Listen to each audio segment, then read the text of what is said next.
HIV ay sakit na nakakasira sa ating immune system. Ito ay nakukuha sa pakikipagtalik. Ang paggamit ng kondom ay isang mabisang paraan upang maiwasan ang pagkakahawa sa HIV. Paano naman kung mabutas ang kondom? Pwede kang mahawaan ng sakit ng babae o lalaki. Kung makikipagtalik ka naman, magdala ka ng kondom. Kailangan mo maging maingat sa paggamit nito dahil pagdating ng oras na ito ay nabutas, maaari kang makabuntis o magkaroon ng sakit.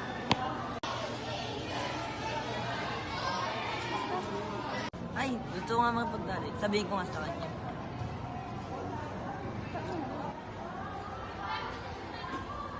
Tingnan niyo po ito lalaki ko. Nakipagtalik po siya sa kachat ng babae.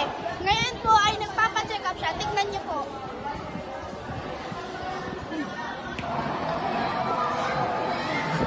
Kaya ngayon po, nagpapacheck up siya dahil parang nagkaroon po siya ng sakit o naawaan siya ng sakit ng babae.